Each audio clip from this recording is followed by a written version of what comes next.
Assistive technology can feel scary for both parents and teachers. That's exactly why I brought Lucy to the Special Education Inner Circle podcast. I'm your host, Catherine Witcher, and I'm excited to chat all things AAC, assistive technology. Should you be using it? Should you not be using it? How do you start using it? We're going to cover all of that. So Lucy, thank you for being here today.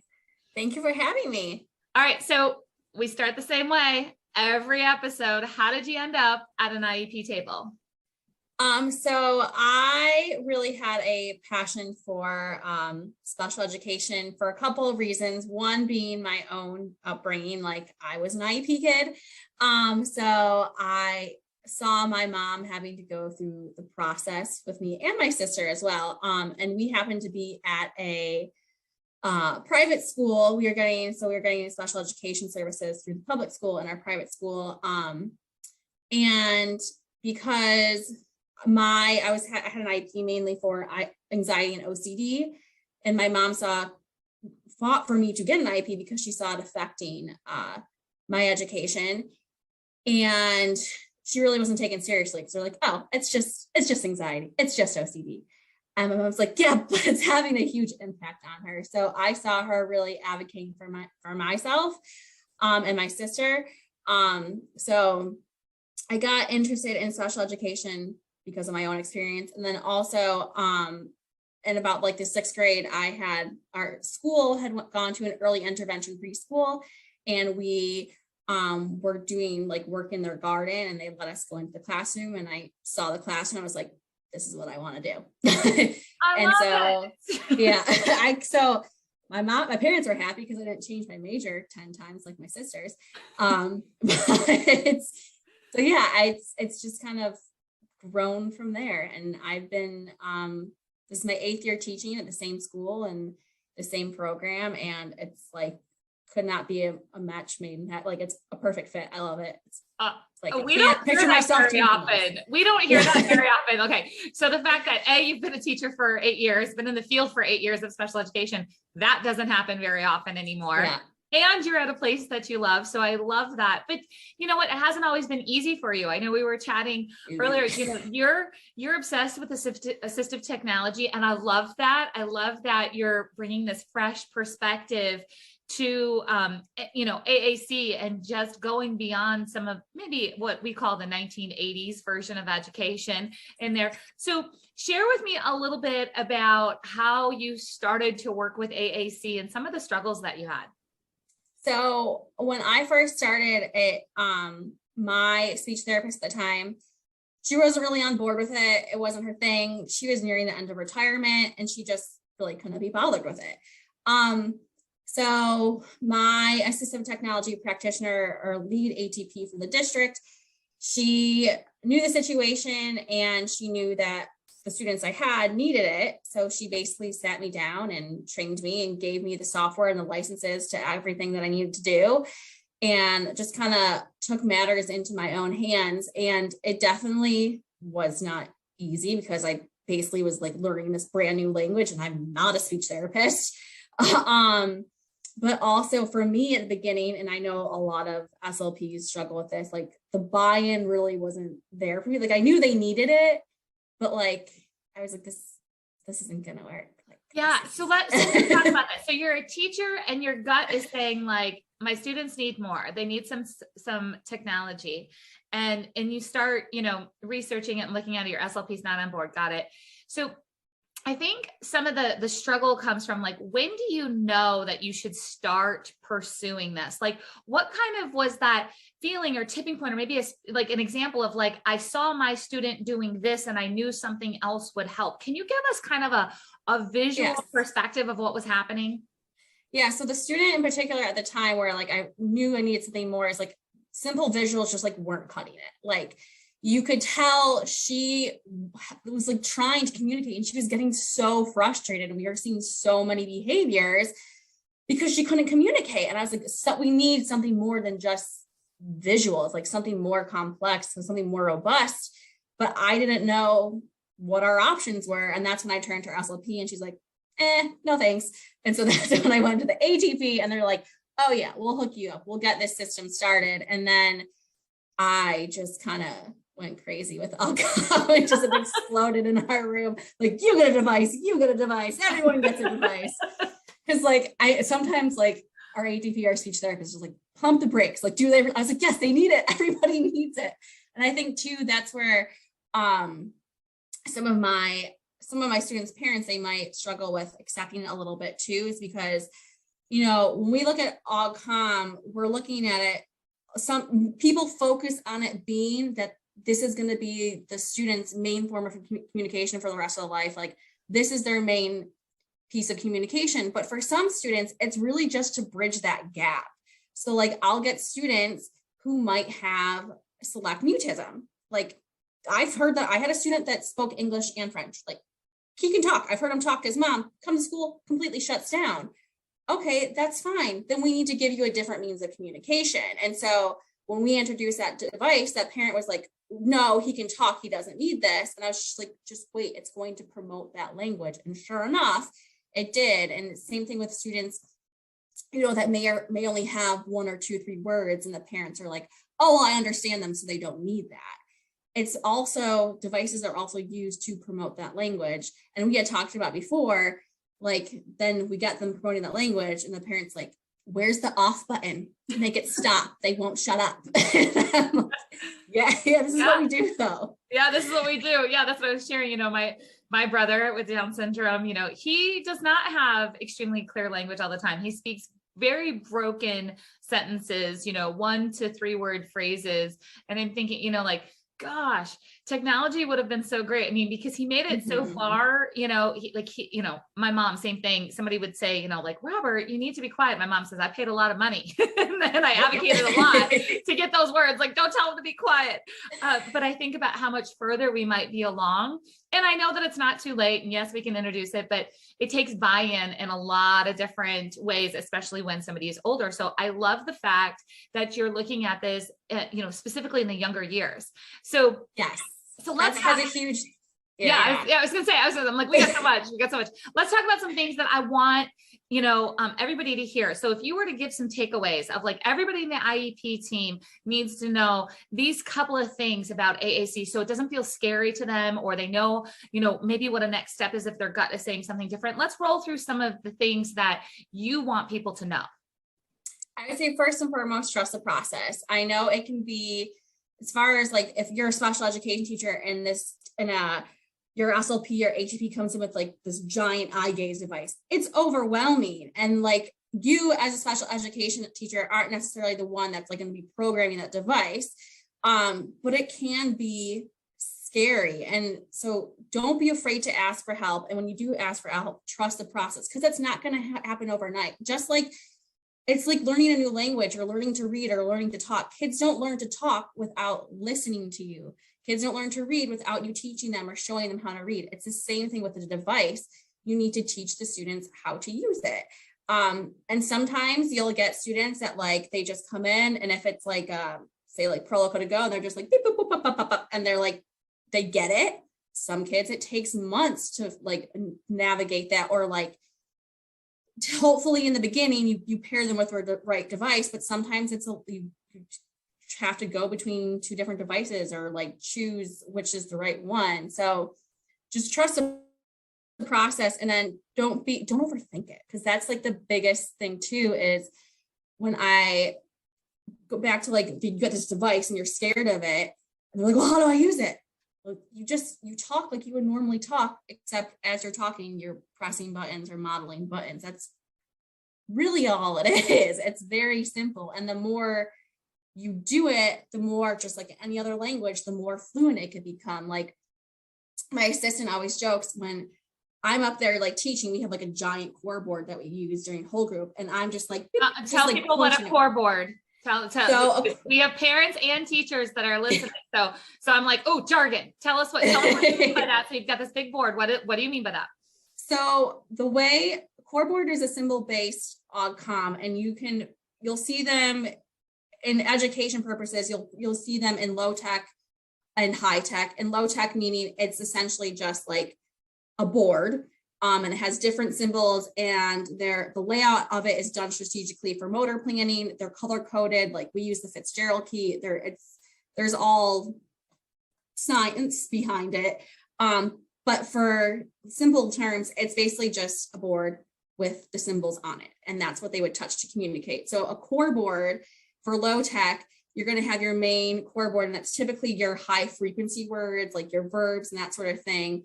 And low tech usually has fringe, which is the like more lower frequency, like nouns and stuff and categorical type things. And those are at top. And then you manually flip through that.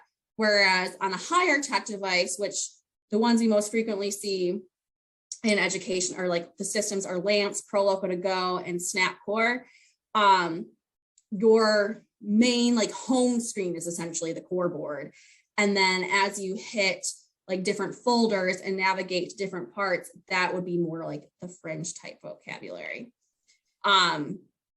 I love it. That's good. So, and here's the thing, like if that just went way over your head as a listener, just know that we'll put some links below there. You're going to be able to reach out to Lucy. Yes.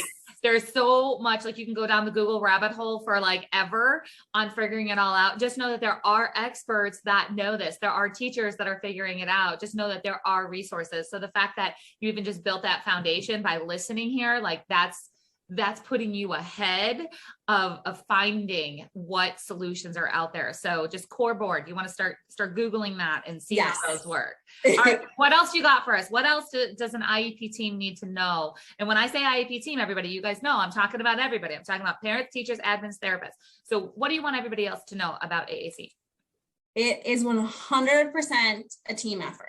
A lot of the times I know, like, you see educators, oh, the speech therapist is coming, get their device out. Like, no, it's supposed to be out at all times.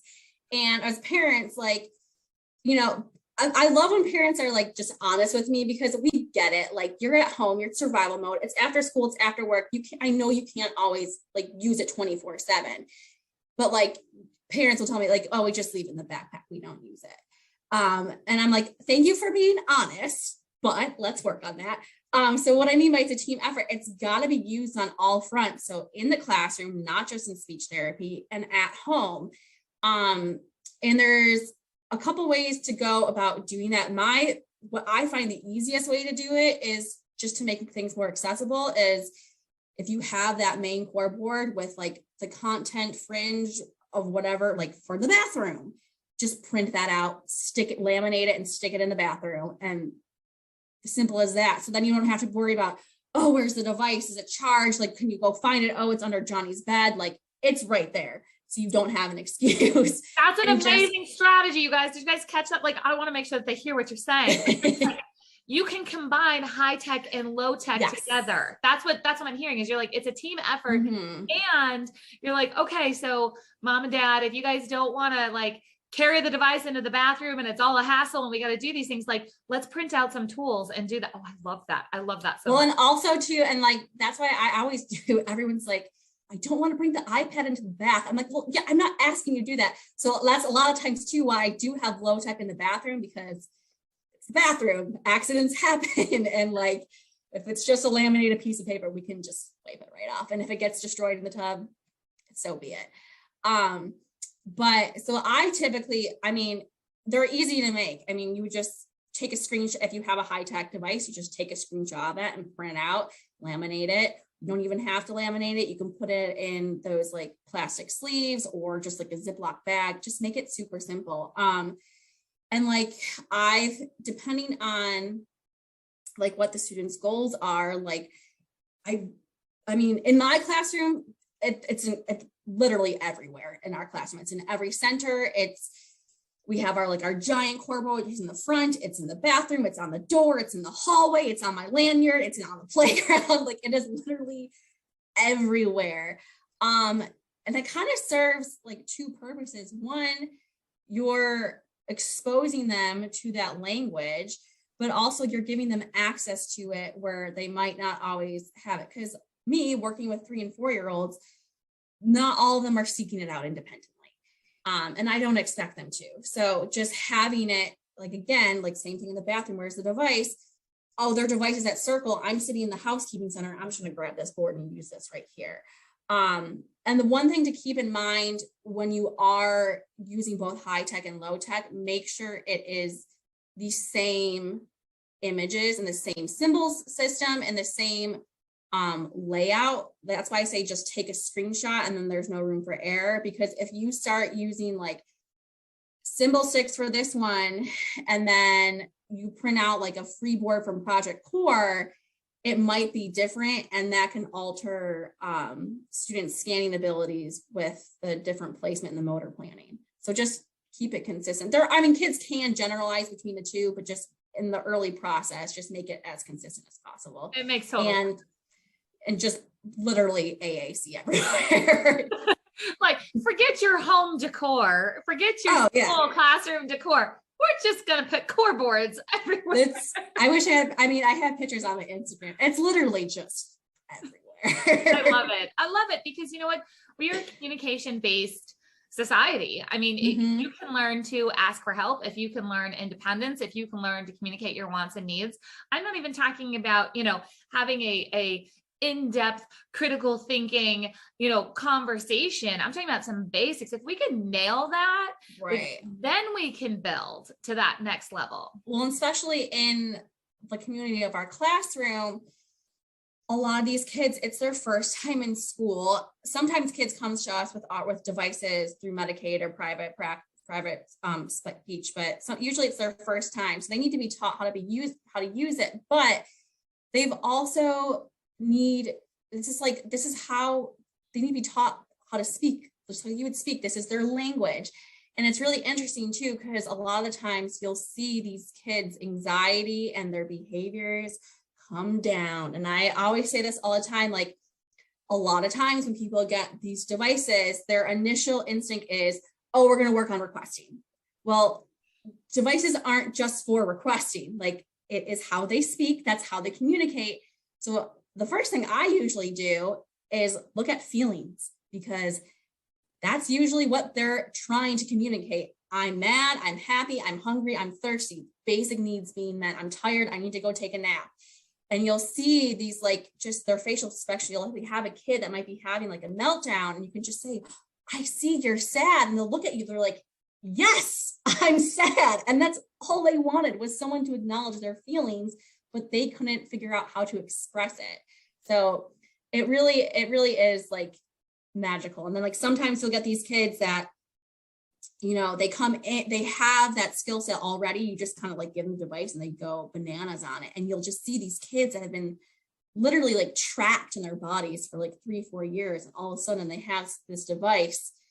And then again, you're like, where's the off button? We're not having a full-blown conversation about your toys at circle time. Yeah. So I love that. And that's what I think is why I love it so much, because you can see that progress. And sometimes it takes a long time. And I think too, that's where people get hung up, is because they don't see the student or the child immediately using the device. And they're like, oh, this isn't going to work. And that was me when I first did it. I was like, this isn't going to work. She doesn't get it. But like, give it time. And then you see it work its magic. And you're like, oh, and then you just give them to everybody. All right. So I want to encourage everybody, we talk about this all the time in our Master IEP Coach mentorship. If you don't know what that is, make sure that you head over to masteriepcoach.com. It's where we're talking in depth about strategies in special education. And I help you kind of dig deep into that IEP paperwork. And there's a piece that I want everybody to be aware of, that when we're specifically talking about assistive technology, high tech or low tech, there is a section in the IEP for training, for staff supports and training. And parents, you can be included in that training. Any training that a parent needs to help a child achieve an IEP goal, they can 100% be included in. So make sure that you, reach out if you're like, I had no idea that we could use this section of training for assistive technology, and that we could include parents in that training. Parents, if you need to advocate for yourself to get, included into this training, just make sure that you're reaching out or head over to masteriepcoach.com. All right. I have a question that we didn't prep for. We don't really prep for these anyway. We kind of have a conversation. So we're not like just meeting each other for the first time. So let me see. I don't know if this is going to be a yes or a no, but have you ever had a situation where you thought a device was going to work and you're just like, no, like we gave it the time, we gave it the good old team effort, we've been consistent, or have you always found some version of something that has worked? Have you ever had a kid just out and out refuse? Yes, but at the same time, I still stick with it. So like, for instance, I had a kid that, he didn't want to attend to the device. He didn't care about it, nothing, like couldn't be bothered with it. And again, in my head, I'm like, oh my gosh, what are we doing? This isn't working. This isn't working. But we stuck with it for about 2.5 years. And lo and behold, after 2.5 years, our friend was pointing at the board. He wasn't necessarily pointing intentful to like a specific symbol, but he knew, I got to point at this thing to make this lady be quiet and get off my back, kind of thing. So we started to see that process. And this is probably my second, third year teaching. So this kid is in like 3rd or 4th grade or something. And I know for a fact, he's now on a high-tech, robust device going ham on it. So yes, in the sense that like, I was like, I've been like, what are we doing? This isn't going to work. But again, just being patient and trusting the process. And like, it can be like a lot because you feel like you're being a dead horse. Like I'm doing this, modeling the same thing over and over every day for like 2 years, like, and you're not getting it, but you got it. Yes. Right. I love it.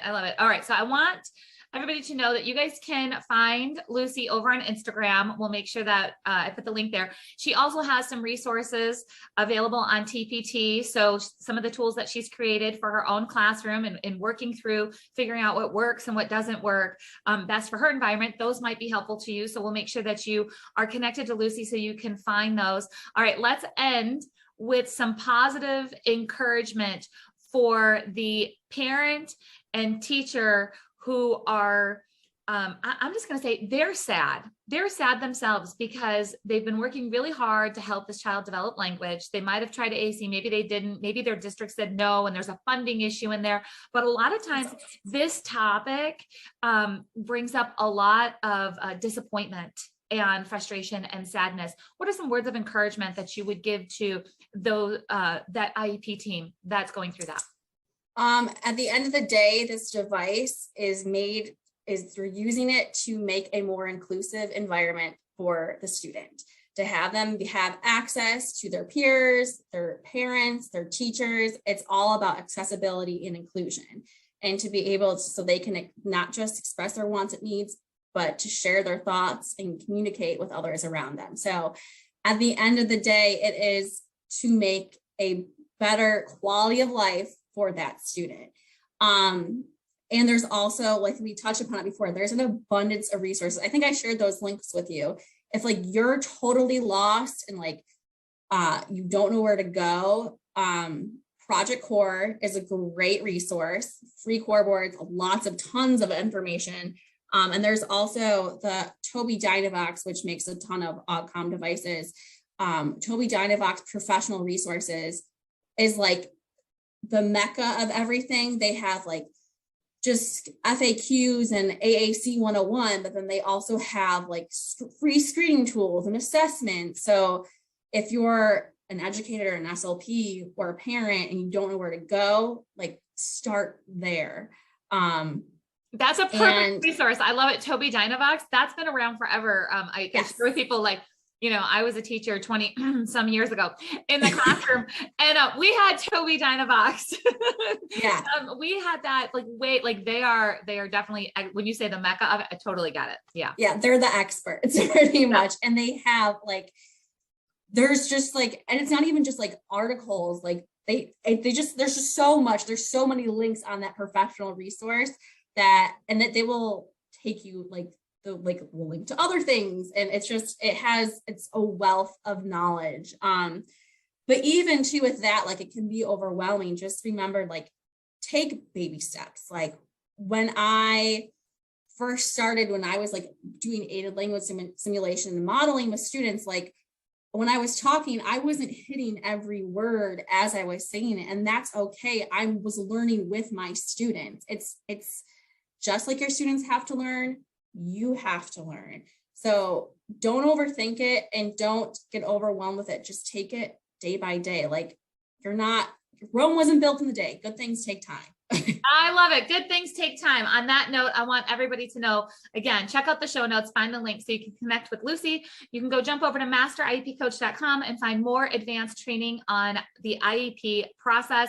We'll put some of those links, Toby Dynavox and Project Core, in there too, so you can find those super easy. Lucy, thank you so much for being here today. Thanks for having me. All right, bye everyone. We'll talk to you next time.